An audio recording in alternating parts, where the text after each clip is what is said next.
गुरु रूप ना समझे कोई, भरम में पड़े अज्ञानी। गुरु को मानुष जान कर, भक्ति का करे व्यवहार। सो प्राणी अति मूढ़ है, कैसे जाए भव पार। देह के बने अभिमानी, भरम में पड़े अज्ञानी। गुरु को मानुष जान कर, शीत प्रसादी ले। सो तो पशु समान है, संशय में अटके। गुरु तत्व न जाने, भरम में पड़े अज्ञानी। गुरु रूप न समझे कोई, भरम में पड़े अज्ञानी। गुरु को मानुष जान कर, मानुष करो विचार। सो नर मूढ़ गंवार है, भूल रहे संसार। मोह की फांस फसानी, भरम में पड़े अज्ञानी। गुरु को मानुष जान कर, भेड़ की चलते चाल।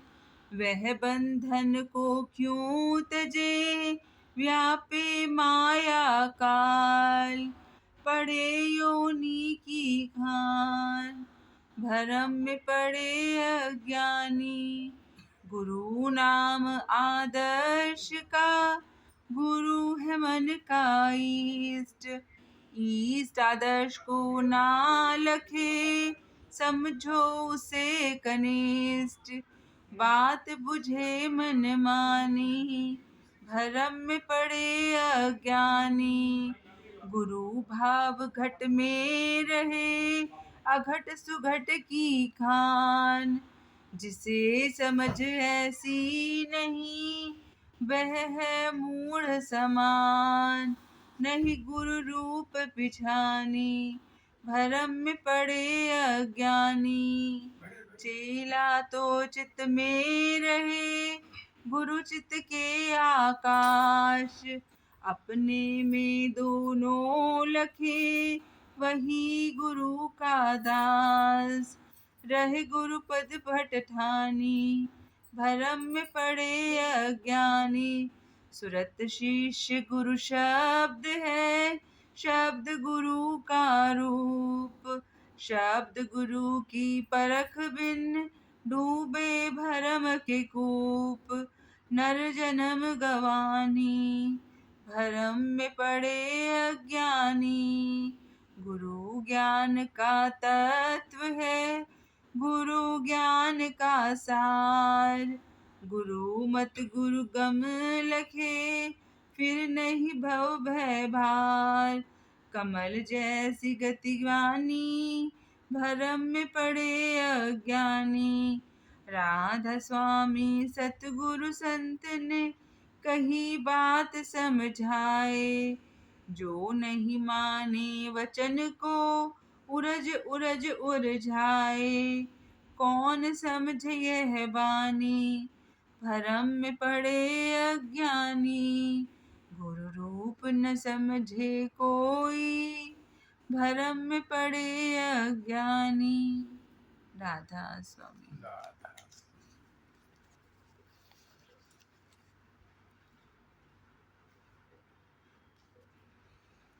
गुरुदेव जगत व्याप्तं ब्रह्मा विष्णु शिवात्मकं।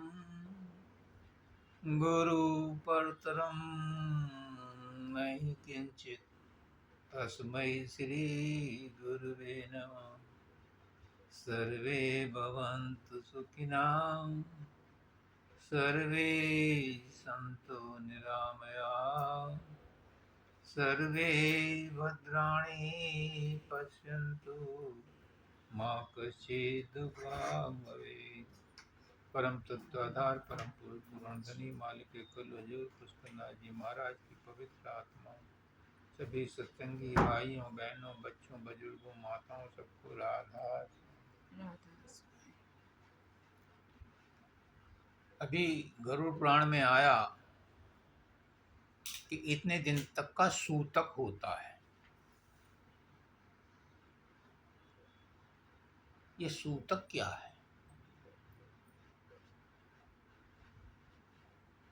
जिस घर से, जिस परिवार से कोई आत्मा शरीर छोड़ के जाती है, तो उस घर में सोचनीय दशा हो जाती है, शोकनीय दशा हो जाती है, सोचनीय और शोकनीय दशा हो जाती है।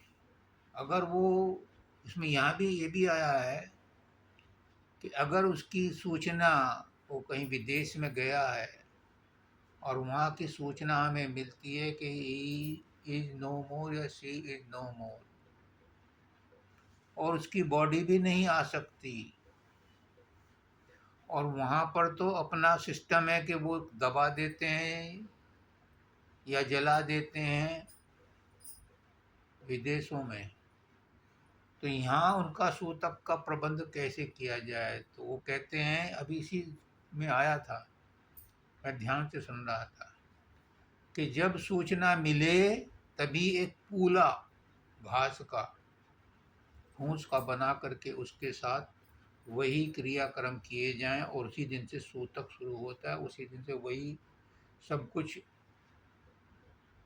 दाग और अर्पण और पिंडदान और सब कुछ वैसे ही करना चाहिए। क्यों? वही नियम लागू होता है जो पहले दिन था, कि जो आत्मा गई है शरीर छोड़ करके, वो सूक्ष्म शरीर के साथ है। सूक्ष्म शरीर को रास्ता नहीं पता, उसको रास्ता बताते हैं उसके हितैषी, पुत्र पुत्री। मैंने बताया था पुत्र कौन होता है? जो पू प्लस त्र, जो पू नरक है उससे तारता है, उसे पुत्र कहते हैं, और पुत्री भी उसी में आती है। जो तारती है वो पुत्री, जो तारता है वो पुत्र। उससे कैसे तारेगा? ये पिंडदान, ये कर्म कांड, ये सब कुछ करने के बाद उसको, जो आत्मा जाती है, उसको उससे जीने का, आगे चलने का रास्ता मिलता है। अगर वो पहले से पुण्य आत्मा है तब भी ये कर्म कांड करवाए जाते हैं ताकि उसका रास्ता, जैसे मैंने बोला ना कि सूक्ष्म शरीर के साथ आत्मा ऐसे लगी हुई है जैसे PSLV के साथ रॉकेट लगा होता है, मतलब चंद्रयान लगा होता है उस व्हीकल के साथ। तो PSLV जो है वो सूक्ष्म शरीर है, और उसके साथ जो आत्मा लगी है उसको ले जाता है वो। तो उसको ले जाने के लिए रास्ते में दिशा निर्देश भी चाहिए। तो आपका जो दान है, आपकी जो भावना है, आपका जो त्याग है, ये उसके काम आता है सूक्ष्म रूप से, क्योंकि वो सूक्ष्म रूप है, स्थूल शरीर तो है नहीं। कोई कहने लगे कि साहब वो, एक लड़के ने कहा पंडित जी से, पंडित जी ने कहा कि भाई, वो भी लालची था पंडित, तो उसको लड़के ने भी जवाब अच्छा दिया कि आजकल का ज़माना है, अपने पिता के लिए मोबाइल दे दो। तो लड़के ने कहा कि मोबाइल दे दूंगा, मेरे पास मैसेज आएगा वहाँ से। लालची था ना पंडित भी, वहाँ उसको क्या ज़रूरत है? वो सूक्ष्म शरीर है, स्थूल शरीर की ज़रूरत होती है, सूक्ष्म शरीर की ज़रूरत है। सूक्ष्म शरीर को क्या चाहिए वो दो, अपनी भावनाएं दो, और जो कारण शरीर उसके साथ लगा हुआ है, आत्मा लगी हुई है, उसको आत्मा से पुकारो तो वो मिलेगी उसे। ये भी तो कहा था रोना नहीं, क्योंकि वो तो खुद परेशान है, रास्ता नहीं मिल रहा, और तुम रो करके उसे और उसके रास्ते में रुकावट डाल रहे हो, इसलिए रोना नहीं। दिक्कत क्या है? दिक्कत ये है कि हम हर चीज को आदत बन गई है जन्म जन्मांतरों से, इसी जन्म की नहीं, जन्म जन्मांतरों से आदत बन गई है।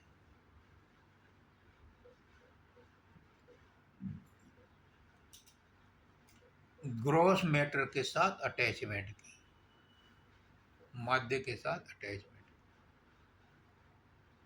जन्म जन्मांतरों से लग गई।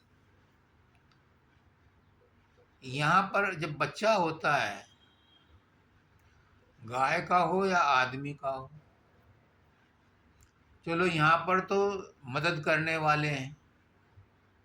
जब जंगल में होता है और वहाँ कुछ नहीं होता, तो गाय का बच्चा, शेर का बच्चा, हिरण का बच्चा, जिराफ का बच्चा पैदा होते ही कैसे दूध पीना शुरू करता है, वहाँ तो कोई हेल्प करने वाला नहीं है।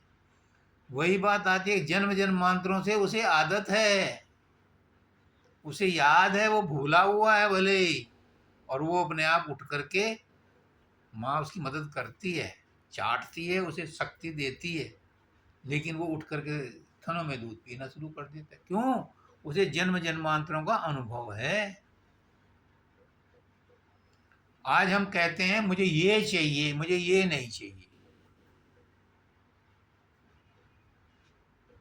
मुझे ये चाहिए, मुझे ये नहीं चाहिए, मुझे ये कुर्सी चाहिए, ये नहीं चाहिए।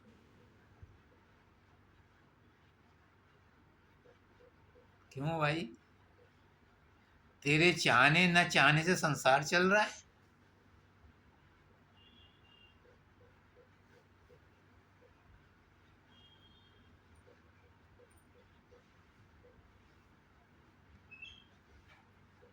जो मिला है उससे संतुष्ट नहीं है, जो नहीं मिला है वो चाहिए, और जो मिला हुआ है उससे संतुष्ट नहीं है। जो नहीं है वो चाहिए, और जो वो चाहिए वो तुम्हारे बस में नहीं है, इसलिए वो दुखी रहता है।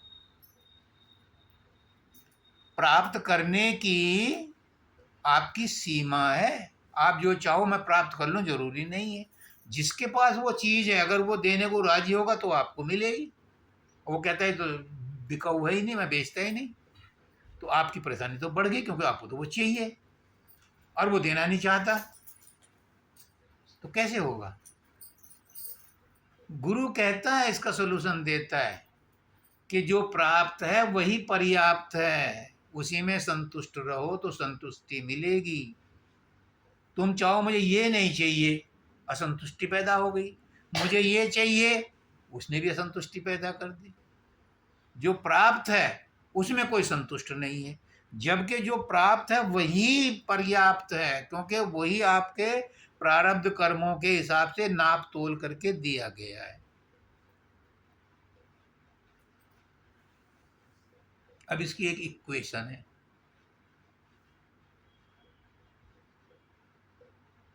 कि मैं अपनी संतुष्टि कैसे बढ़ाऊं। तो जो प्राप्त है डिवाइड बाय जो आपके पास उपलब्ध है, जो आपके पास उपलब्ध है उसको डिवाइड करो अपने सेटिस्फैक्शन से। मैं एग्जांपल देता हूं। सपोज आपके पास 50 रुपए हैं और आपकी इच्छा है 100 रुपए की सामान खरीदने की, तो आपकी संतुष्टि का लेवल 1/2 हो गया। क्यों भाई? हिसाब लगाओ, आपके पास 50 रुपए हैं और आपको चाहिए 100 रुपए, तो आपकी संतुष्टि का लेवल कितना हो गया? आधा। आधा हो गया है। मैं ज्यादा नहीं जानता गणित। अब आपको इक्वेशन को इक्विलिब्रियम बनाना है, यानी उसमें समानता लानी है। कैसे होगा? या तो आमदनी बढ़ाओ, क्योंकि आपकी रिक्वायरमेंट 100 की है और आपके पास उपलब्ध है 50, तो या तो आपने आमदनी बढ़ाओ, और आमदनी बढ़ाना आपके बस में नहीं, और जितनी आमदनी बढ़ाओगे उसके खर्चे भी साथ साथ बढ़ेंगे। नहीं, ये नियम है। आप अपनी आमदनी बढ़ाना चाहो कि मैं ओवर टाइम करूंगा, मेरी बीवी भी नौकरी करेगी, करो, ठीक है, बढ़ सकती है, लेकिन उनके भी तो खर्चे होंगे। वो उस लेवल पर कब पहुंचेंगे कि आपका सेटिस्फेक्शन लेवल आ जाए?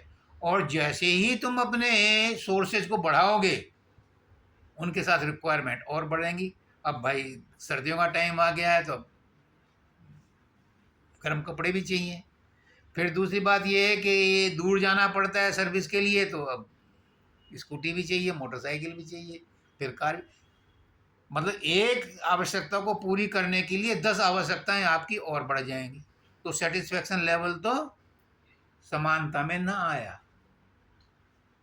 तो क्या करें? अपनी ज़रूरत, जो डिमांड है तुम्हारी, जो ज़रूरत है उसे कम करो, शायद इक्विलिब्रियम बन जाए। यानी वही बात आ गई, जो पर्याप्त है उसी में संतुष्ट रहो। चाहो, करो, खूब कमाओ। संत मत ये नहीं कहता कि तुम लंगोटी लगा के वन में चले जाओ, नहीं। संसार में रहो, सब ऐसो आराम के इंतजाम करो, जितना कर सकते हो करो। पढ़ो लिखो, मेहनत करो, नौकरी करो, ब्याह शादी करो, बच्चे बनाओ, मकान खरीदो, टीवी खरीदो, सब कुछ करो। क्यों? क्योंकि ये इसी काम के लिए हमें बनाया गया है। ये संसार हमारी सुविधा के लिए बनाया गया, हमारे उपभोग के लिए बनाया गया। डायरेक्ट उपभोग करो जो चीज अवेलेबल हैं, लेकिन मिलेंगी उतनी जितने तुम्हारे एफर्ट्स हैं। एफर्ट्स इस जन्म के नहीं, इस जन्म के एफर्ट्स का तो प्रभाव कम पड़ता है, जो आपके भाग्य में है उसके हिसाब से मिलेंगे। एक रिक्शा वाला भी उतनी मेहनत करता है, 24 घंटे लगा रहता है, और 10-12 घंटे तो जी तोड़ के मेहनत करता है। मेहनत में कमी नहीं है, अकल भी लगाता है, सब कुछ करता है, लेकिन भाग्य में उसके जितना लिखा है मिलता उतना ही है। एक पढ़ा लिखा इंसान है, एक जज है, एक कलेक्टर है, उसने अपनी बुद्धि को, अपने बल को बढ़ा लिया, लेकिन ये सोचो कि उसी के प्रयास से वो कलेक्टर बना, उसके भाग्य में लिखा था तो इसलिए बना। कितने लोग एग्जाम देते हैं, कितने सेलेक्ट होते हैं, और जो कलेक्टर बन गया, जो आईपीएस बन गया, जो प्राइम मिनिस्टर बन गया, क्या प्राइम मिनिस्टर सुखी है? उसका संतोष लेवल इक्विलिब्रियम में है, समान है? आज नरेंद्र मोदी सबसे ज्यादा दुखी है। जब बहुमत की सरकार थी तब भी दुखी था। बाइडन इससे भी ज्यादा दुखी है। रूस का राष्ट्रपति वो और ज्यादा दुखी है, उसने उस पर हमला भी कर दिया, उसके बाद भी दुखी है, और 2 साल से 3 साल से लटक ही रहा है। हर इंसान दुखी है जो इस संसार में आया है, इस शरीर में आया है, वो दुखी है। कोई अंबानी सुखी है? पता नहीं कितने दुख होंगे उसे। कोई सुखी नहीं है, क्योंकि संसार ही दुखालय है, इसका नाम ही दुखालय रखा है, पर इसमें सुखी रहा जा सकता है। कबीरदास जी कहते हैं, संत सुखी जिन मन जीती। संत सुखी है जिसे कुछ नहीं चाहिए। तो मैं अपनी बात पे फिर आता हूँ कि जो प्राप्त है वही पर्याप्त मान करके सुख लिया जा सकता है। प्रयास करो ज्यादा लेने का, लेकिन उसके लिए वासना मत बनाओ। मिल जाएगा ठीक है, नहीं मिलेगा तो भी ठीक है। पढ़ो लिखो, मेहनत करो, जो मिलेगा वो मुकद्दर से मिलेगा। मेहनत करना मेरा काम है, मैं ईमानदारी से मेहनत करूंगा। सबको तो सफलता नहीं मिलती, किसके भाग्य में क्या लिखा है उसके हिसाब से मिलता है। लेकिन मेहनत सब करते हैं और सबको करनी चाहिए, पर संतोष का, सेटिस्फैक्शन का एक लेवल है, एक फार्मूला है कि जो मिल गया उसी में संतोष करो तो संतोष मिलेगा। ज़्यादा के लिए प्रयास करो, लेकिन ये मत उम्मीद रखो कि उसको मिलने के बाद संतोष हो जाएगा। एक आदमी पैदल जाता था रोड ड्यूटी पर, उसने कहा यार अब तो उम्र भी हो गई, थकान भी होती है, साइकिल मिल जाती तो अच्छा रहता है, और भगवान ने साइकिल दे दी। अब उसने देखा मोटरसाइकिल वाला जा रहा है, उन्होंने कहा यार मोटरसाइकिल तो ज़्यादा कंफर्टेबल है, इसमें तो पेडल मारने पड़ते हैं। अब उसे मोटरसाइकिल मिल गई। अब उसके बाद क्या हुआ कि उसे कार जाती दिखाई दी, उसने कहा यार कार होती तो ज़्यादा आरामदायक था। अब उसे कार दिखाई दी, कार ले ली उनने, ऑल्टो ले ली। उसने कहा कि यार ये तो मर्सिडीज आ रही है, ये तो और भी बढ़िया कंफर्टेबल है। सेटिस्फैक्शन लेवल किसी पर भी नहीं मिलेगा। सेटिस्फैक्शन बाहर की चीज़ों में है ही नहीं। अब मैं पॉइंट पर आता हूँ। बाहर में जितना भी सेटिस्फैक्शन ढूंढोगे वो सेटिस्फैक्शन को इन्फ्लेट करेगा, आपके डिमांड को इन्फ्लेट करेगा। अगर सेटिस्फैक्शन कहीं है, शांति कहीं है, सुख कहीं है, तो वो हर एक के अंदर है, आत्मा में। वहां जब टच करोगे, अपने आप को पहुंचाओगे तो सेटिस्फैक्शन मिलेगा। संसार में सेटिस्फैक्शन है ही नहीं। हम परिवार क्यों बनाते हैं? परिवार में सुख मिलेगा, सेटिस्फैक्शन है कोई परिवार में सुखी? सुख है सब में, लेकिन सुख महसूस करने वाला कौन है? मन। और माध्यम कौन है? शरीर। उससे आगे चलो, सुख कौन महसूस करता है? आत्मा। माध्यम कौन है? शरीर नहीं, मन। तो जब तक अपने आत्मा में नहीं पहुंचोगे, अपनी आत्मा से संपर्क नहीं करोगे, सेटिस्फैक्शन नहीं मिलेगा, संतोष नहीं मिलेगा, सुख नहीं मिलेगा, आनंद नहीं मिलेगा। संसार में रह करके आनंद किसी को नहीं, क्योंकि संतोष, शांति, आनंद कहाँ है? परमात्मा के गुण हैं, परमात्मा के पास है, और आत्मा परमात्मा का अंश है। तो जब आत्मा का अंश परमात्मा की तरफ जाता है तो उसे संतोष मिलता है, उसे शांति मिलती है, उसे आनंद मिलता है। संसार में नहीं मिलेगा। संसार में माध्यम है, साधन है, लेकिन ये आपके जिज्ञासा को, आपकी डिमांड को बढ़ाएंगे।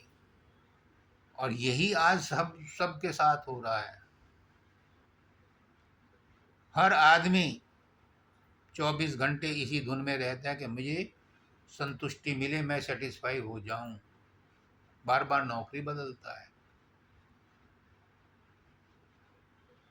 क्या वहां अगली नौकरी में मिल जाएगा सेटिस्फैक्शन? सेटिस्फैक्शन तो फिर भी यहीं मिलेगी।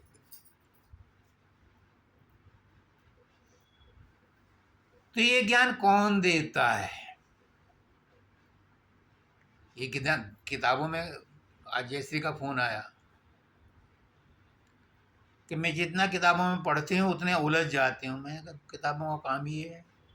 जिसने किताबें लिखी हैं उसने अपना अनुभव अपने लेवल पर लिखा था। तुम उस लेवल पर पढ़ नहीं सकते। किताबों का ज्ञान आपको तभी मिल सकता है जब कोई गुरु उन किताबों से पढ़ करके ज्ञान आपको कन्वे करे। अपने आप किताबें जिल्द बंद हैं। ज्ञान किताबों में होता तो लाइब्रेरियन पीएचडी होते सारे। नहीं, सारा ज्ञान तो किताबें तो उनके पास हैं। अगर ज्ञान किताबों में होता तो लाइब्रेरियन पीएचडी होते, प्रोफेसर होते, वो लाइब्रेरियन ना बनते।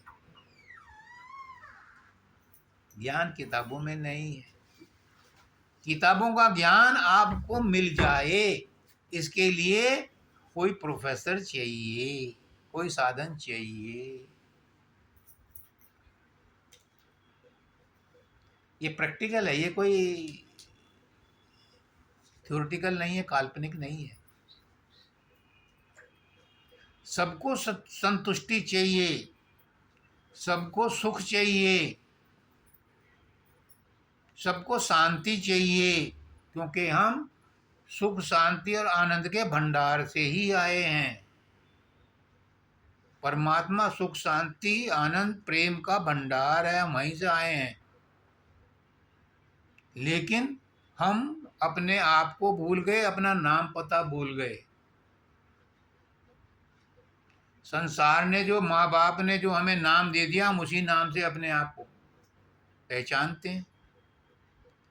ये नाम तो हर जन्म में नेम और एड्रेस ही चेंज होते हैं, और क्या चेंज होता है? आत्मा तो वही कपड़े बदलती रहती है, हर बार में नाम और एड्रेस चेंज हो जाते हैं। और आज से नहीं, अरबों खरबों जन्मों से यही सिलसिला चला आ रहा है। अब गुरु आता है हमें हमारा पता बताने, हमारा नाम बताने कि तेरा असली नाम क्या है, तू कहाँ का रहने वाला है। उस दिन मैंने कहा था कि अपने आप से क्वेश्चन करो, मैं कौन हूँ, मैं कहाँ से आया हूँ, क्यों आया हूँ, क्या करना है, कहाँ जाना है। जब ये क्वेश्चन आपको उद्वेलित कर दें, आपको परेशान कर दें, आपको नींद ना आए, किसी से ऑफिस में झगड़ा हो जाए, बाजार दुकान पे झगड़ा हो जाए, रास्ते में झगड़ा हो जाए, और पड़ोसन से झगड़ा हो जाए, तो रात भर नींद नहीं आती, नतीजा कुछ नहीं निकलता। लेकिन इन 5 प्रश्नों के उत्तर के लिए अगर आपकी नींद खराब होती है तो आप भाग्यवान हो, मैं आपको प्रणाम करता हूं। क्योंकि इन्हीं की जड़ में आपको परमात्मा का दर्शन होगा, सुख मिलेगा, शांति मिलेगी, आनंद मिलेगा, परमानंद मिलेगा। जहां से आप आए हो उससे आपका हॉट स्पॉट जुड़ जाएगा।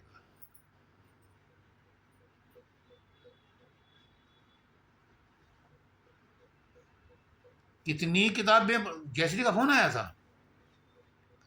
कि मैंने किसी से वो जुगत फराज मांगी थी, उन्होंने जुगत फराज नहीं दी और मुझे ये प्रेम पत्र दे दिया, और उसे पढ़ करके मैं तो और ज़्यादा वो हो गई। मैंने किताबों में तो यही होता है, किताबों से ज्ञान नहीं मिलता।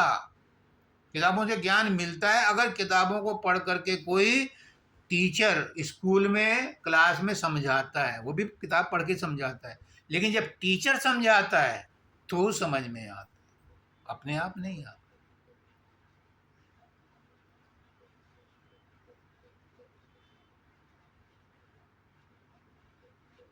तो सवाल है टीचर का। टीचर सबको चाहिए।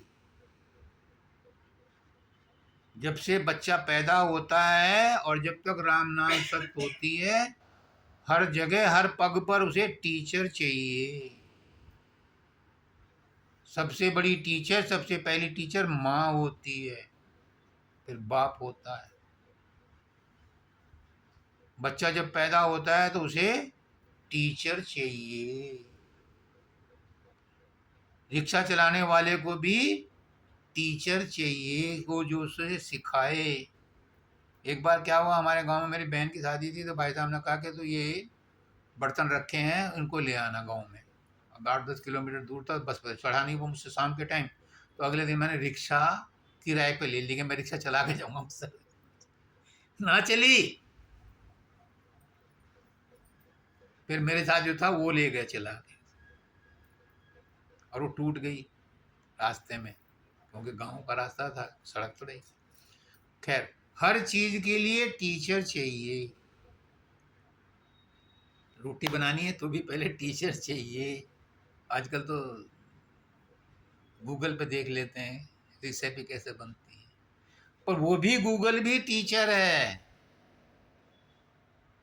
बिना टीचर के कोई काम होता नहीं। लेकिन यहाँ क्या कहते हैं, गुरु रूप न समझे कोई, भरम में पड़े ज्ञानी। टीचर को टीचर ही मान लेते हैं, टीचर को टीचर ही मान लेते हैं, उससे ज़्यादा नहीं मानते। लेकिन जो टीचर के, हमारे नजीबाबाद में सरस्वती इंटर कॉलेज था, तो जब मैं फर्स्ट ईयर में गया तो मैंने देखा वहाँ पर जो वहाँ के प्रिंसिपल थे वो संत थे, और रहते भी संत ही जैसे थे, रहन सहन भी संत जैसा ही था। तो सब उनके पैर छूने जाते थे प्रेयर से पहले। फिर मैं उनसे मिल के आया जब ऑडिट में था, तो उन्होंने अपना स्कूल खोल लिया था नया, उनका नाम था RN केला। तो जो टीचर को इज्जत देता है, ये कहता है कि लोग टीचरों की मजाक उड़ाते हैं, मुझे बहुत बुरा लगता है। मैंने कहा तो उससे तेरा सोचना सही है, पर उनसे बात मत किया कर जो उसकी मजाक उड़ाते हैं। अगर टीचर की इज्जत नहीं करोगे, उनको सम्मान नहीं दोगे, उन्हें ऑर्डिनरी आदमी समझोगे, तो क्या है, भरम में पड़े ज्ञान। आपको वो नहीं मिलेगा उससे, टीचर से, जो वो देना चाहता है। टीचर अच्छी तरह पहचानता है कि ये आज्ञाकारी शिष्य है, वो उसे एक्स्ट्रा कुछ ना कुछ और बता देता है।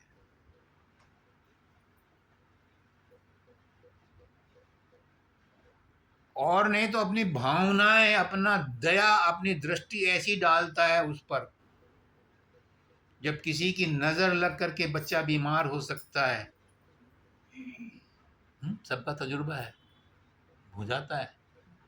तो क्या शुभ दृष्टि पड़ के, दया दृष्टि पड़ करके उसका भला नहीं हो सकता? वो भी होता है। बड़े बुजुर्गों का आशीर्वाद क्यों लिया जाता है? कि उनके आशीर्वाद से उसके कर्म कट जाएं, उसकी बुद्धि शुद्ध हो जाए। ये आज की नहीं, पुराने जन्मों से चली आ रही है परिपाटी। इसके पीछे लॉजिक है। हमारे अंदर दीनता आ जाए, हम छोटे बन जाएं, कहीं तो ऐसी जगह हो जहां हम अपने अहंकार की टोकरी रख सकें। इसलिए बुजुर्गों के सामने झुका जाता है, टीचर के सामने झुका जाता है।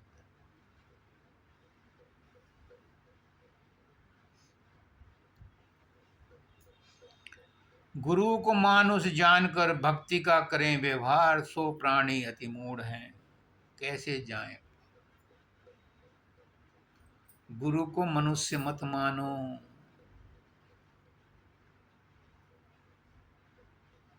वो मनुष्य रूप में ज्ञान दाता है, उसे ज्ञान दाता तो मानो कम से कम। जिसको आप काम सिखाते हो फैक्ट्री में, अब तुम इंटर्नशिप करोगी, काम सीखोगी, अगर आपके मन में किसी के प्रति दया भाव है तो वो आपको और ज्यादा इंटरेस्ट लेकर के सिखाएगा। नहीं, अभी भी ऐसे होता है। तो उसके अंदर कुछ सुपीरियर मानो, उसको सुपीरियर मानो, उसकी मजाक मत बनाओ, उसको हल्के से मत लो। वो ज्ञान दाता है इस समय। अगर उसकी मजाक बनाओगे तो वो आपको वो ज्ञान नहीं देगा जो देना चाहता है। माँ भी उसी बच्ची को ज्यादा सिखाती है, ज्यादा प्यार करती है, रहस्य की बातें बताती है, जो उसकी बात मानती है, और जो बात बात में उसे टोकती है, बुरा भला कहती है, उससे वो भी दूर ही रहती है। ये रोज का देखो अपने आप में, है कि नहीं? ऐसा होता है। तो जो गुरु है, ये तो मैं संसार के गुरु की बात कर रहा हूं, जो आत्मा का ज्ञान देता है, जो बाजार में नहीं मिलता आत्मा का ज्ञान, उस गुरु की बात अब आ रही है कि उसके प्रति हमारा भाव कैसा होना चाहिए। कहते हैं कि परमात्मा धरती पर नहीं आ सकता और हमें परमात्मा चाहिए। सबको नहीं चाहिए, कुछ कुछ हैं जिनके अंदर ये 5 क्वेश्चन उठ रहे हैं, उनको परमात्मा चाहिए। तो परमात्मा धरती पर तो अपने आप आ नहीं सकता। हमारा सूरज अभी तो खिसका नहीं, लेकिन अभी तबाही तबाही हो गई थी, त्राही त्राही हो गई थी। 51 डिग्री हो गया, 50 डिग्री हो गया, 47 डिग्री हो गया। अगर ये सूरज 1 किलोमीटर नीचे घुसक आए तो क्या होगा? ये पृथ्वी जल के राख हो जाएगी। और ये तो सबसे छोटा सूरज है हमारे सौरमंडल का। इससे बड़े बड़े सूरज तो और हैं, वैज्ञानिक बताते हैं, मुझे नहीं पता, मैंने नहीं देखे, पर हैं। ये 1 किलोमीटर नीचे आ जाए तो जलकर राख हो जाएगी। वामन भगवान क्यों वामन बन करके आए थे? विराट रूप में जो कृष्ण को दिखा उसमें क्यों नहीं आए थे? इसलिए नहीं आए थे कि धरती पे पैर कहाँ रखेंगे।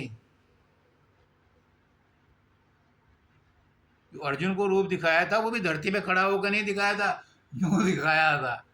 धरती पे पैर रख ही नहीं सकता भगवान। धरती इतनी छोटी है उसके लिए।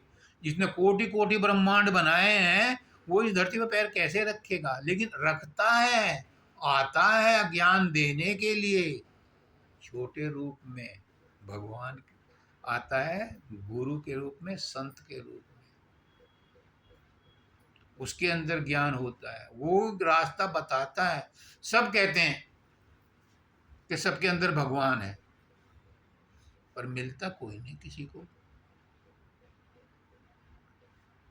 पत्ते में भी है, चिड़िया में भी है, मनुष्य में भी है, बच्चे में भी है, पत्नी में भी है, माँ में भी है, बाप में भी है,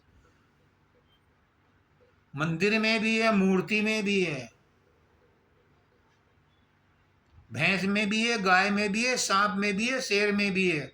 शेर की सवारी करती है हमारी दुर्गा माँ। सांप शिव जी के गले में पड़ा है, कोई कह देगा उसमें भगवान नहीं है? भगवान है, तभी तो भगवान ने उसे ओढ़ रखा है। सबके अंदर है, लेकिन मिलता किसी को नहीं। मिलता उसी को है जो गुरु के द्वारा बताए गए तरीके से अपने अंदर में घुसता है, उसको भगवान मिलता है सबके अंदर, लेकिन छुपा हुआ है। और कैसे बताता है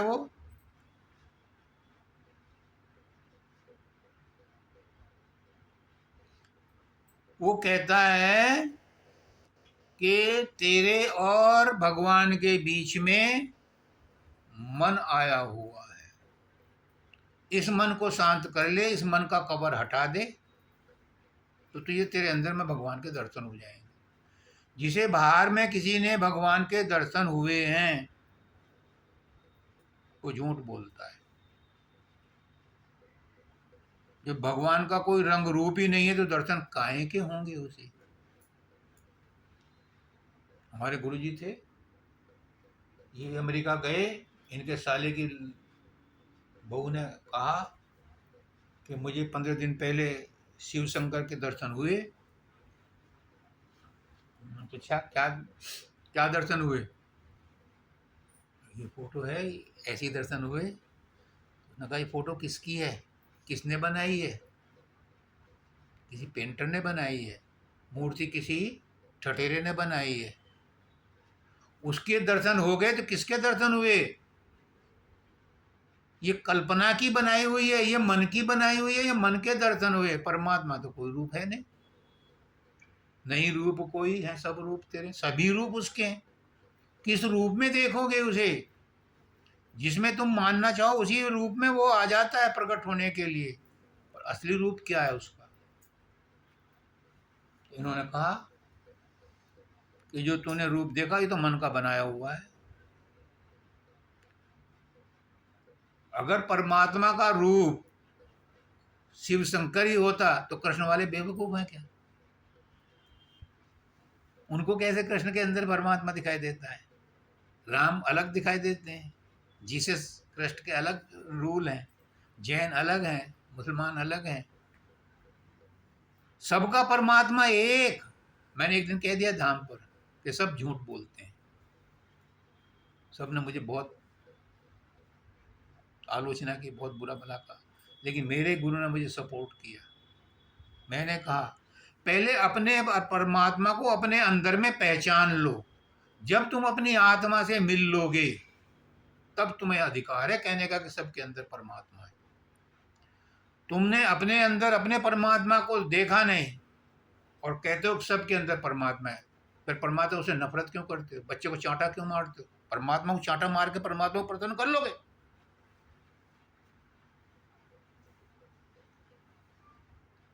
कबीरदास का एक शिष्य था, उसने कहा मेरे गांव वाले बहुत मुझे कहते हैं, टोंट कसते हैं कि तेने गुरु किया, तेरे घर तो कभी आया नहीं। भगवान तो सबके घर में आते हैं। तो उन्होंने कहा गुरुजी मेरे घर पे चलो, तो संडे को चलेंगे। अब वो जो है संडे को सत्संग में भी नहीं आया। सुबह से अपना खाना बनाने में और इंतजाम करने में, झाड़ू पुझारू करने में, पहले तो वो लगते थे झंडी गाड़ते थे, वो रस्सी पर बांध करके पन्नी सजाया उन्हें, खूब खाना बना लिया। एक गाय आई, उन्हें डंडे मार के भगा दिया। एक कुत्ता आया जहाँ खाना बन रहा था, उसने दूर तक भगा के डंडा मारा। शाम तक वो नहीं आए, फिर वो आया गुस्से में पैर पटकता हुआ। आप मुझे मना कर देते, मेरी और इंसल्ट करा दी, गांव वाले मेरी और ज़्यादा मजाक बना रहे। अब देख, मैं तो गया था, मेरी कमर पर निशान पड़ रहे हैं तेरे डंडे के। ये तो कहानी है, हो सकता सच हो। हमारे दाता दयाल हैदराबाद में सत्संग करा रहे थे और बीच में जैसे मैं सत्संग करा रहा हूँ ऐसे कर रहे। तो जब सत्संग खत्म हो गया तो जो ऑर्गेनाइजर था, उनका शिष्य था, जो महाराज जी थोड़ा सा आराम कर लो, आप परेशान हैं। अपने में परेशान नहीं हुआ। फिर क्या हुआ, मेरे शिष्या को उसका पति मार रहा है कोड़ों से। आपको कैसे पता? तो देख मेरी कमर, उन्होंने कुर्ता उठाया पर कोड़ों के निशान थे।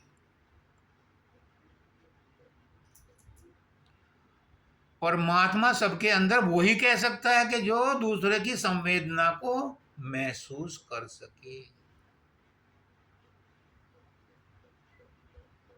अगर तुम इतने संवेदनशील हो जाओ, इतनी सूक्ष्म दृष्टि बना लो,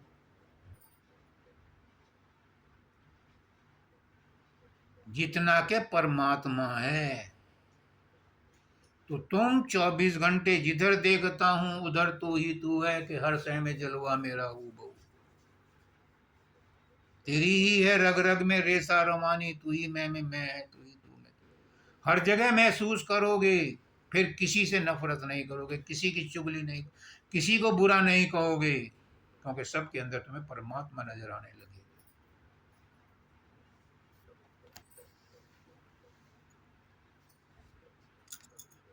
ये कैसे होता है? चेला तो चित में रहे और गुरु चित के आकाश। गुरु को भूल जाओ, चेले को भूल जाओ। अगर परमात्मा को अपने अंदर देखना है, अपने चित्त के अंदर उसकी मूर्ति बसा लो। चलो देवी देवता की मूर्ति बसा लो, मैं ये नहीं कहता कि निराकार पर ध्यान लगाओ, नहीं, पहले साकार पर लगाओ। जिसको भी मानते हो उसको एक को मानो, चार को मत मानो। मंदिर में चार मूर्तियां मत रखो, एक पर विश्वास रखो। जो एक पर विश्वास रखता है उसी के अंदर परमात्मा प्रकट होता है। चार थोड़ा ना प्रकट होंगे, डर जाओगे। लड्डू गोपाल को रखा है तो लड्डू गोपाल के अंदर ही सभी शक्तियां मौजूद हैं। शिव शंकर को रखा है तो उन्हीं के अंदर सब कुछ, सारे देवी देवता उनके अंदर मौजूद हैं। कृष्ण को रखा है तो कृष्ण के अंदर ही सब कुछ मौजूद है। राम को रखा है तो राम के अंदर ही सब कुछ है। अगर देवी देवता को रखा है तो देवी देवता को भी ये मान को चलो कि सब कुछ इन्हीं के अंदर है। कृष्ण भगवान कहते हैं गीता में, जो जिस रूप में मानता है मैं उसी के अंदर उसको उसी रूप में प्रकट होता हूँ। तो फिर एक को मानो ना, 10 को क्यों मानते हो? खुद भी कंफ्यूज होते हो और परमात्मा को भी कंफ्यूज करते हो। अब चारों के चारों कंफ्यूज हो जाते हैं। तो एक को मानो, और जिसको मानो उसे अपने चित्त में धारण करो। वो यहाँ है, तो वहां आएगा। एक और बात बता दूं, संसार की जितनी भी चीजें हैं वो प्रयास करने से मिलती हैं। जितनी भी चीजें प्रयास करने से मिलती हैं। बाजार से कोई चीज लाओगे, पैसे देने पड़ेंगे, प्रयास करना पड़ेगा। कोई भी चीज ले लो, लेकिन परमात्मा इतनी सस्ती चीज है, प्रयास से नहीं मिलता, चाहने से मिलता है। संसार की कोई चीज चाहने से नहीं मिलेगी आपको। परमात्मा ही इतना सुलभ है कि चाहने मात्र से मिलता है। लेकिन मिलता क्यों नहीं किसी को? कारण पूछो, क्यों नहीं मिलता? क्योंकि हमारी चाहतें इतनी हैं कि एक जन्म में क्या, हजारों जन्मों में पूरी नहीं होती। तो परमात्मा कौन से जन्म में तुम्हें आकर के मिले? अगर एक इच्छा होगी तो परमात्मा मिल जाएगा। एक की इच्छा रखो। मेरे पास में आई एक औरत, बेंगलोर में, जब मैं जयश्री के था। आजकल तो वो यहाँ आई हुई हैं अपने जयपुर। तो वो अपने पति से परेशान है, उनका पति ज़्यादा वो है, मैं उसके बारे में डिटेल में नहीं जाता। उनके मुंह से निकल गया, महाराज जी मुझे तो मुक्ति चाहिए। जब आदमी परेशान हो जाता है ना, कहता है कि मुझे मुक्ति दे दो। जब बुढ़ा बहुत दुखी हो जाता है तो कहते हैं कि हे भगवान इसे मुक्ति देते, इसे उठा ले। तो मैंने कहा आर यू सीरियस? क्या सच में मानती हो मुक्ति? अब मुंह से निकल गई तो उन्हें हाँ कहना पड़ा कि हाँ। शुरू में तो जो उन्होंने कही होगी अपनी परेशानी की वजह से कही होगी, शायद उनका इरादा उस मुक्ति का नहीं था। मैंने जब कन्फर्म किया, मैंने सच में मानती हो? अब हाँ मुझे मुक्ति, मैंने मुक्ति तो मिल जाएगी। मुक्ति बहुत बड़ी चीज नहीं है, और ज़्यादा काम धाम भी करने की ज़रूरत नहीं है, ज़्यादा परिश्रम करने की ज़रूरत नहीं है। अगर हलवा बनाना है, हलवा खाना है, तो हलवे के लिए तो सूजी भूनो जी, घी डालो जी, मिठाई डाल, उसमें शक्कर डालो जी, उसे पकाओ जी, तब जा कर के बनेगा, तब तुम खाओगे। मुक्ति तो इससे भी आसान है, पर शर्त एक है। बोली क्या? कि इस मुक्ति के अलावा दूसरी इच्छा मत रखना। अब वो गुम, क्योंकि उसके अंदर में तो सैकड़ों समस्याएं हैं, और सैकड़ों समस्याएं हैं तो सैकड़ों वासनाएं हैं, सैकड़ों वासनाएं तो सैकड़ों इच्छाएं हैं। तो मैं अपने पॉइंट पर आता हूं, एक भगवान को मानो।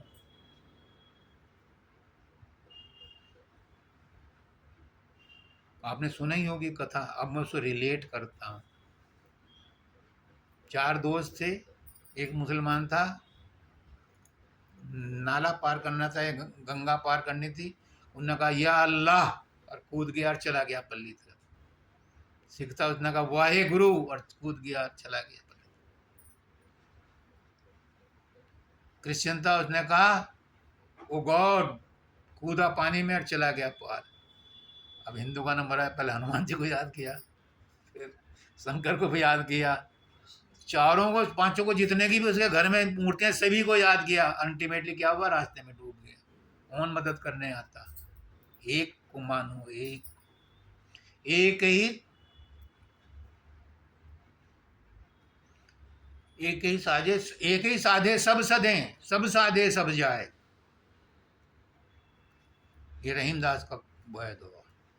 एक ही साधे सब सधे, सब साधे। एक में ही सारे देवी देवताओं को मान लो कि सबकी शक्ति इसी में है, तो वही आपको फायदा देगी। अलग अलग शक्तियों से अलग अलग चीजें मांगोगे तो वो आपको मंजिल पर नहीं ले जाएंगी। हाँ, संसार की तुम्हें सुविधाएं दे सकती हैं, इसलिए धन दौलत के लिए लक्ष्मी जी की पूजा करो, विद्या चाहिए तो सरस्वती की पूजा करो, शक्ति चाहिए तो देवी की पूजा करो, अष्ट देवी क्या है वो।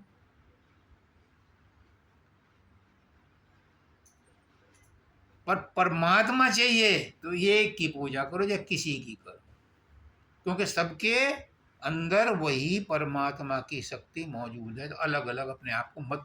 एक और बात है, आपका कंसंट्रेशन डिवाइड हो जाता है। मेन बात यह है कि आपका कंसंट्रेशन डिवाइड हो जाता है। आप खुद कंफ्यूज हो जाते हो कि इस मौके पर मैं किसको याद करूं। और जब एक ही हमारा सोलो एक रहेगा, एक ही रहेगा, उस पर होगा। तो चेला तो चित में रहे और गुरु चित के आकाश। किसको बैठाओगे चित में? यहाँ 10-5 बैठाओगे तो बैठेगा ही नहीं। एक को बैठाओगे तो प्रयास करने से वो बैठ जाएगा। और अगर वो यहाँ बैठ गया, जिसको भी आपने यहाँ बैठा लिया,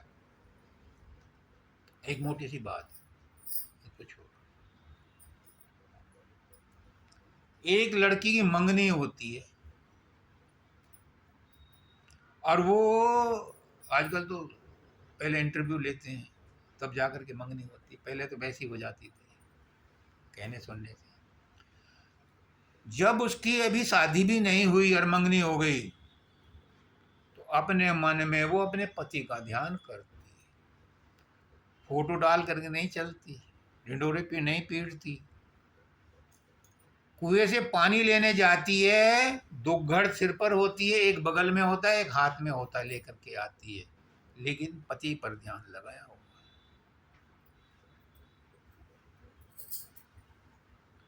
क्यों?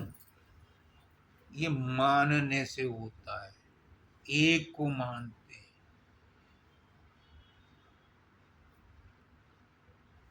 वो मान लेती है। और शादी के टाइम पर क्या होता है, मोमडन में मैंने देखा है, कबूल है, हाँ कबूल है, इसका मतलब मान लिया है।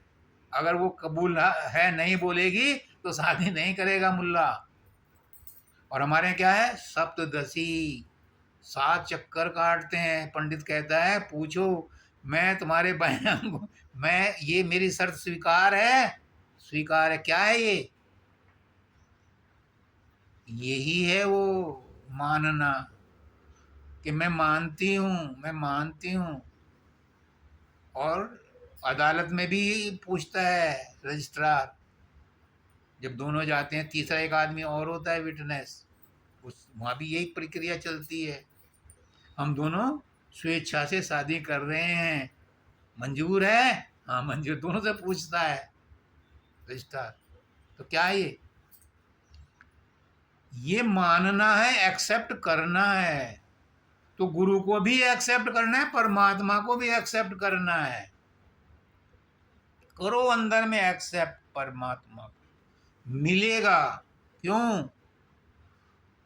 वो भटक रहा है परमात्मा, ऐसे आदमी को ढूंढने के लिए जो जरूरत जिसको परमात्मा की है। तुम सोचते हो तुम ही परमात्मा को याद कर रहे हो, परमात्मा तुम्हें याद कर रहा है। तुम्हें जल्दी ना है, परमात्मा को जल्दी है तुम्हें से मिलने की, इसलिए वो तुम्हें याद करवाता है। जो नियम से साधन अभ्यास करते हैं उन्हें सुबह ही 4 बजे उठा देता है। मोमडन जो हैं वो 5 वक्त की नमाज पढ़ते हैं तो उनको टाइम का पता चल जाता है। क्यों? परमात्मा जगाता है। एक मौलवी थे, उनको नमाज के टाइम पे नींद आ गई, शैतान आया, उसे जगा दिया। तो वो बड़े मुल्ला जी बड़े उसके एहसानमंद हुए, तूने बहुत मेरे ऊपर उपकार किया, तूने मुझे जगा दिया, तू बहुत भला इंसान है। मैं भला इंसान नहीं हूँ। तू कौन है? मैं शैतान हूँ। तू शैतान नहीं होता, तूने अच्छे काम के लिए जगाया। अब मैं इसलिए नहीं जगाया, मैं इसलिए जगाया तुझे कि अगर ये नमाज मिस हो जाती और तू अपने अंदर जो कुड़ता, जो तू रोता, जो भिनभिनाता, उससे मेरा अस्तित्व खतरे में पड़ जाता। तो जो भगवान को याद करता है और किसी दिन चूक हो जाती है, अगले दिन वो उसका पछतावा करता है, उससे परमात्मा और जल्दी प्रसन्न होता है। बनाओ यहाँ, यही मिलेगा। अगर बाहर में परमात्मा को किसी को मिलता है, परमात्मा अगर कहीं बाहर में है, बद्रीनाथ में है, केदारनाथ में है, वैष्णो देवी में है, मैं नहीं कहता है नहीं, है अगर, तो यहाँ भी है, और यहाँ नहीं है तो वहाँ भी नहीं है। कोई इंसान, कोई चीज, कोई पशु पक्षी, कोई परिंदा, कोई ऐसा नहीं है जिसके अंदर परमात्मा ना हो। पर देखेगा वही जिसने अपने अंदर परमात्मा को महसूस कर लिया, उसे सबके अंदर, मुझे सबके अंदर परमात्मा दिखाई देता है। मैं किसी से ऊंचा बोलता ही नहीं, मैं किसी को बुरा कहता ही नहीं।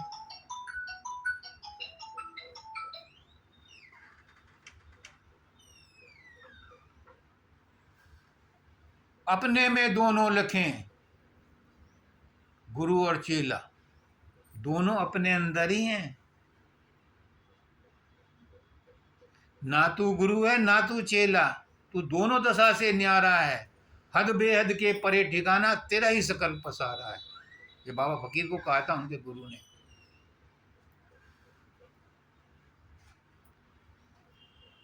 तुम ही गुरु हो, तुम ही चेला हो, तुम ही आत्मा हो, तुम ही परमात्मा हो, और तुम इन दोनों से परे हो, हद बेहद से परे हो। हद ये शरीर है, बेहद मन है, तुम इनसे भी परे हो, तुम मन से परे हो, आत्मा हो। तुम आत्मा भी नहीं हो, अब मैं उल्टी बात कह रहा हूं, तुम आत्मा भी नहीं हो, क्योंकि तुम परमात्मा ही हो। परमात्मा का अंश ही आत्मा है। तुम परमात्मा ही हो, लेकिन अपने आप को भूल गए तो परमात्मा को भी भूल गए। जो परमात्मा, अब मैं इस सॉकेट में उंगली लगा दूं तो मैं बिजली से जुड़ गया, तो मैं बिजली ही हूं। मुझसे जो जुड़ेगा वो भी बिजली से जुड़ जाएगा। परमात्मा भी, गुरु भी परमात्मा से जुड़ा हुआ है। जो गुरु के साथ जुड़ जाएगा वो परमात्मा के साथ जुड़ जाएगा ऑटोमेटिक। विज्ञान कहते हैं, मैं क्या कह रहा हूं। एक बिजली का को लग जाए करंट किसी को, तो जितने उसे पकड़ेंगे उन सबको करंट लगेगा, है, क्योंकि वो उससे जुड़ा हुआ है बिजली से। तो गुरु भी परमात्मा से जुड़ा हुआ है। जो गुरु से जुड़ जाता है वो परमात्मा के साथ जुड़ जाता है। सूरत शिष्य गुरु शब्द है। अब आगे बताते हैं।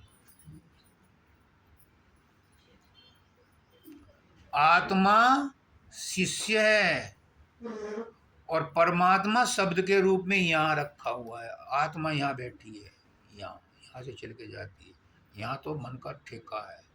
यहाँ से आत्मा यहाँ तक जाती है परमात्मा तक मिलने के लिए। आत्मा ही चेला है और परमात्मा गुरु है। आत्मा जो है वही परमात्मा है, गुरु जो है वही परमात्मा है, वही चेला है, वही गुरु है। गुरु शरीर नहीं है। बिजली का तार बिजली नहीं है। उसके अंदर जो करंट है वो बिजली है। गलत कह रहा हूं। इस शरीर को बिजली का तार समझो, ये बिजली नहीं है। बिजली तो वो है जो उसके अंदर करंट प्रवाहित हो रहा है, वो परमात्मा है। और जो उससे जुड़ जाता है वो परमात्मा से जुड़ जाता है।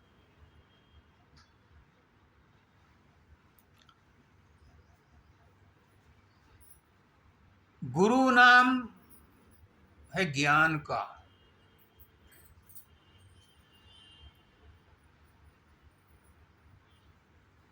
और सदगुरु नाम है सदज्ञान का।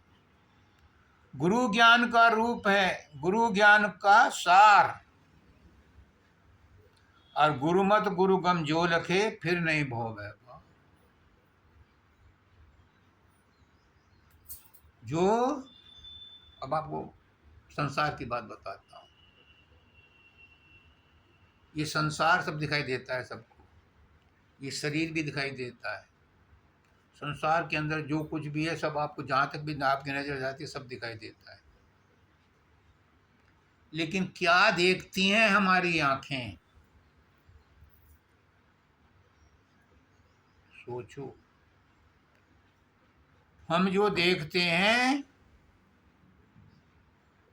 इस दीवार तक देख रहे हैं फिलहाल, इसके परे क्या है हमें नहीं पता।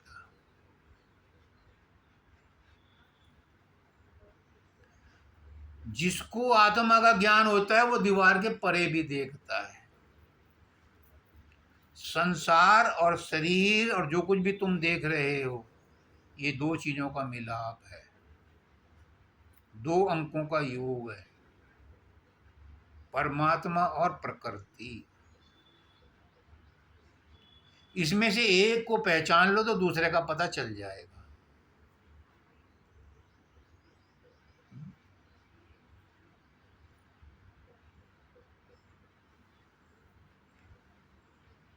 अंकगणित में दो संख्याओं का योग है। पहले हम बच्चे थे तो कहते थे एक पेड़ पर इतनी चिड़िया बैठी हैं, उसमें से आधी हमारे पास उसमें से 10 हमारे पास आए हैं तो हम बराबर हो जाएं, उस पर कितनी बैठी हैं। इस तरह के सवाल पूछते थे। ये संसार दो चीजों का योग है, प्रकृति और परमात्मा। किसी एक को पहचान लो। अगर अंदर में नहीं घुसने की हिम्मत तो बाहर में देखो कि शरीर संसार में क्या क्या है, इसे कौन चला रहा है, पत्तियों में रंग कौन भर रहा है, फूलों में रंग कौन दे रहा है, खुशबू कौन दे रहा है। ये पत्ती सूख गई, कहाँ गया इसका रंग। एक लड़का था, वो मोमबत्ती जला करके मस्जिद में जा रहा था या चर्च में जा रहा था। तो अगस्टीन एक दार्शनिक थे, उन्हें कुछ अहंकार भी था, कुछ बच्चे पर रौब जमाने के लिए कहा कि इस मोमबत्ती में ये रोशनी कहाँ से आई प्रभावित करने के लिए। बच्चे ने फूंक मार दी, अब ये रोशनी कहाँ गई बता। अब उसके होश उड़ गए, दार्शनिक था। अरे ये बच्चा तो मेरा भी बाप निकला, ये कहाँ गई। फूलों में रंग जिसने भरे हैं, जब वो सूख गया तो वो रंग कहाँ गए। देखो संसार को, पूछो अपने आप से कि इसके पीछे कौन सी शक्ति है। एक ही पेड़ पर दो पत्तियां एक सी नहीं है, क्यों। दो फल एक से नहीं है, क्यों। वो मोमबत्ती की लाइट कहाँ चली गई। तो लड़के ने जवाब दिया जहां से आई थी वहीं चली गई।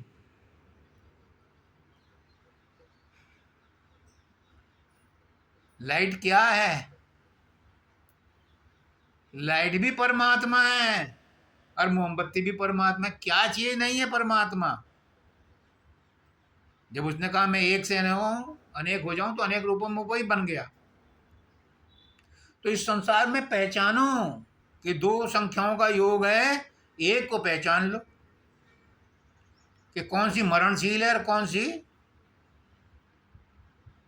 शाश्वत है।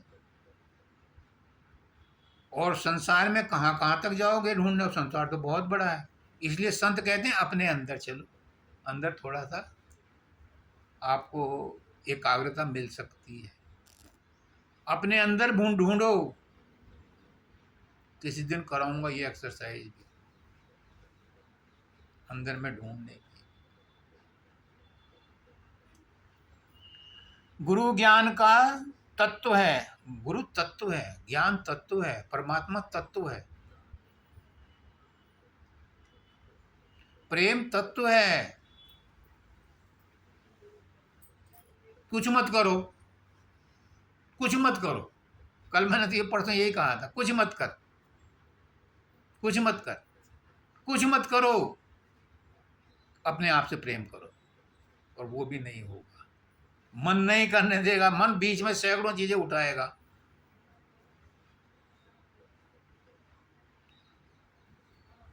अपने आप से प्रेम करो। अपने आप से प्रेम करने का मतलब अपनी आत्मा से प्रेम करो। अपने शरीर से प्रेम करोगे तो भी आत्मा से प्रेम करो, पर आप अपने आप को प्रेम कर ही नहीं सकते जब तक मन बीच में है। मन में इतने उपद्रव मचाएगा, आपको कंसंट्रेट होने ही नहीं देगा।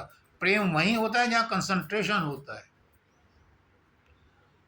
और बिना कंसंट्रेशन के किया हुआ प्रेम प्रेम नहीं है, मोह है, ममता है। प्रेम वहीं प्रकट होता है जहाँ कंसंट्रेशन हो। सूरज की रोशनी, हम बच्चे थे, सूरज की रोशनी के सामने शीशा कर दिया करते थे, और उसकी जो लाइट पड़ती थी उससे कागज जल जाता था। क्यों? कंसंट्रेट होकर के आ रही थी वो लाइट, वो सूरज की किरण। इस कंसंट्रेशन में ही सारी अध्यात्म छुपा है। मन को बस में करने का तरीका ही कंसंट्रेशन है। उसी को आज का नाम मेडिटेशन बोल देते हैं।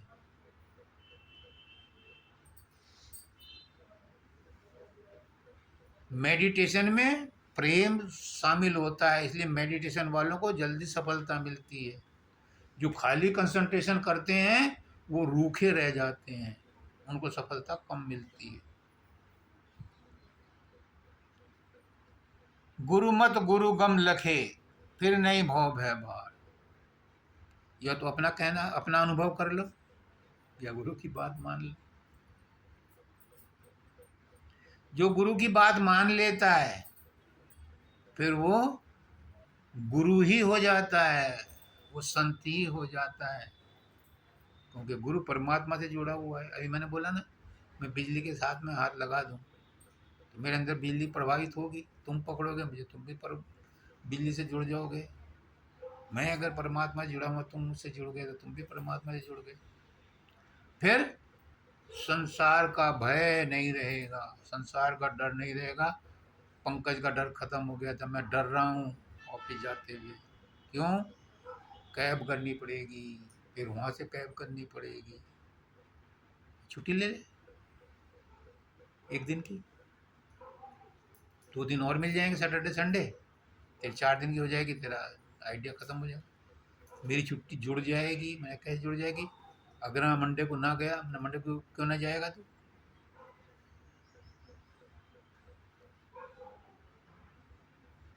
मंडे की जाने की जरूरत ही ना पड़ी उसे, उसका डर खत्म हो गया था।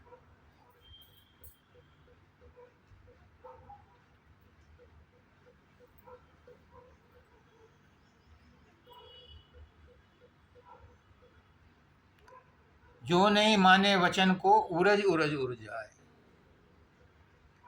जो अपना भी तजुर्बा नहीं करता और गुरु की बात भी नहीं मानता, तो कहते हैं अपने अपने उरजियाँ, अपने अपने सूरजियाँ। अपने आप में ही हम उलझते रहते हैं और अपने आप में ही हम सुलझते रहते हैं, लेकिन हमें ये नहीं पता क्या सच है, क्या गलत है, क्या झूठ है और क्या सत्य है। गुरु बताता है कि संसार में जो भी तुम खुली आंखों से, चमड़े की आंखों से देख रहे हो, वो सब नाशवान है, एक दिन नष्ट हो जाएगा, परिवर्तनशील है। तुम लोहे का खंभा, ये कुतुब मीनार है, तुम सोच रहे हो कि ये डेप्रिसिएट नहीं हो रही, इसमें इलाज नहीं हो रहा, कितने ही पॉलिश वॉलिश करते रहो, इसकी भी एक लिमिट है। एक दिन ये भी जंग खा जाएगी, स्टेन है तो स्टील भी जंग खा जाएगी, वो भी एक दिन। क्यों? क्योंकि हर चीज में परिवर्तन हो, बहुत स्लो परिवर्तन हो रहा है, लेकिन परिवर्तन तो हो रहा है। अपरिवर्तनशील एक ही चीज है और वो है परमात्मा। दूसरा, संसार का कितना भी ठोस पदार्थ हो, कितना भी तरल पदार्थ हो, कोई सी भी गैस हो, सब परिवर्तनशील है। तो इन आंखों से जो दिखाई दे रहा है वो सब परिवर्तनशील है। हमारा लक्ष्य क्या है? हम उस अपरिवर्तनशील पर ध्यान लगाएं जो अजर अमर अविनाशी है, क्योंकि हमारी आत्मा भी अजर अमर अविनाशी है। तो flocks of a feather, birds of a feather flocks together, एक तरह के पक्षी एक जगह एक साथ चलते हैं। हमारी आत्मा भी परमात्मा के साथ चलने के लिए जोर मार रही है, लेकिन हमारा मन बीच में उसे रोक रहा है, रेस्ट्रिक्ट कर रहा है। इस मन को बस में करने के लिए सारे साधन अभ्यास बताए जाते हैं, और जिस दिन मन बस में हो गया तो मन मेरा निर्मल भया जैसे गंगा नीर, और पाछे पाछे हरि फिरे कहत कबीर। फिर परमात्मा तुम्हारे पीछे पीछे फिरते हैं। तुमसे ज्यादा उसको जल्दी, तुम काहे शोर मचाओ हो। उसको जल्दी है अपने बच्चों से मिलने की, लेकिन हम ही ऐसे नाफरमानदार, एहसान फरामोश हैं कि उसके लिए समय नहीं निकालते, उसको याद नहीं करते। और करते हैं, एक और सुन लो, जो परमात्मा को याद करते हैं, आप मुझे कितना ही बुरा कह लेना, परमात्मा के लिए परमात्मा को कोई याद नहीं करता। कोई माई का लाल परमात्मा को परमात्मा के लिए नहीं करता सिवाय संत के। सब परमात्मा को इसलिए याद करते हैं मेरा जीवन ठीक चले, मेरे बच्चे ठीक रहें, मुझे बीमारी ना हो, घर में सब ठीक ठाक रहे। सब इसलिए परमात्मा को याद करते हैं, संसार को साधने के लिए, कि हम परमात्मा को याद कर रहे हैं तो परमात्मा हमारे सुख साधन को, परिवार को सुख समृद्धि प्रदान करे। परमात्मा को हम परमात्मा के लिए याद नहीं करते कि मुझे परमात्मा का, मैं बेटा हूं इसलिए परमात्मा को याद कर रहा हूं।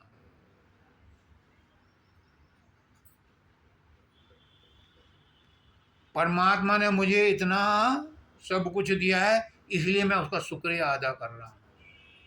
शिकायत तो बहुत करते हैं। कल ही तो 100 रुपए का प्रसाद चढ़ाया था, आज एक्सीडेंट हो गया। क्या परमात्मा ने कर दिया? तेरे अपने कर्म में पुराने जन्मों के। कल मैंने बताया था कि जो बच्चा अपंग पैदा हुआ उसने आज कौन सा कर्म किया था जो उसके अपंग पैदा हुआ। तो आज के कर्म थोड़े ना इफेक्ट करते हैं आपको, ये तो पुराने जन्मों के कर्म है, उनके हिसाब से लगा करके वो ऐसा हुआ। आप अपने भाग्य को बदल सकते हो, लेकिन बहुत बड़ा लेकिन है, जो लिखा करके आए उसको नहीं बदल सकते, उसे तो भोगना पड़ेगा। जो अगला भाग्य है अगले जन्म का, उसे बदल सकते हो आप। लोग कंफ्यूज होते हैं। ये जो नेहा इसकी लड़की ने पूछा था, मैं अपना भाग्य बदल सकती हूँ? हाँ बदल सकते हो, लेकिन जब तुम्हें पता चल जाएगा कि भाग्य बदलना क्या होता है तो तुम किसी का भाग्य नहीं बदलोगी, अपना भी नहीं बदलोगी, कहोगी सबको अपने अपने कर्म भोगने दो। अगला भाग्य बदल सकते हो अच्छे कर्म करके, वो तुम्हारे हाथ में। आज ये टाइम हो गया। हाँ? सबको राधा।